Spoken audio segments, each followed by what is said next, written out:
Hello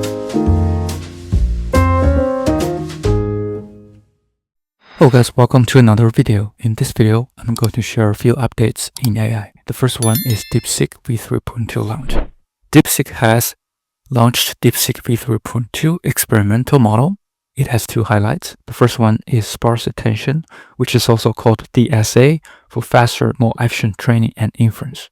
The other one is the price has been cut by 50%, which is awesome. I tried it on Deepseek.com, so you can paste the comment and try it out on chat.deepseek.com. So this is what I tried. Ask it to create a promotion page for this new model launch. And here's the result. This is great. As you can see here, they have banners, they have start free buttons, they have different sections for features, and they also have a contact page. So awesome job. So feel free to try it out on their official website. The second update is Hunyuan Image 3.0 model launch. You can access it on hunyuan.tencent.com, and you can see that the result is fabulous. I asked it to create a cyberpunk dragon. So you can see that it is a very good cyberpunk dragon. And also you can choose 1 to 4 images to create. So I choose 2 images, and you can see it generates 2 images. So the third update is the upgrade from NanoBanana. So you can access it on aistudio.google.com. You can choose the NanoBanana Gemini 2.5 flash image. And now it is not free anymore. You can see there's input price, there's output price.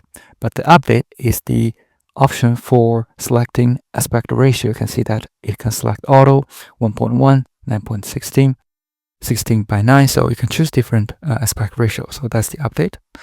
The last update is for a new project called LongLive. So if you like NanoBanana, which is a Photoshop for images, and now this new project LongLive is a Photoshop for videos. It supports real-time interactive long video generation. Super cool. And you can read it through the paper. They also have a demo video. You can check that out. And you can also check out the GitHub page. And there's a lot of good README you can go through. The last thing is you can actually access it on the official GitHub page as well. Here's a demo.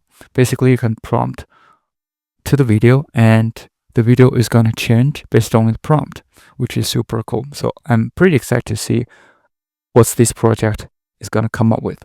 So here are the updates. Hopefully this is helpful. If you like this video, please subscribe, like, or comment. If you have any questions, thank you so much for supporting the channel, and see you in the next one.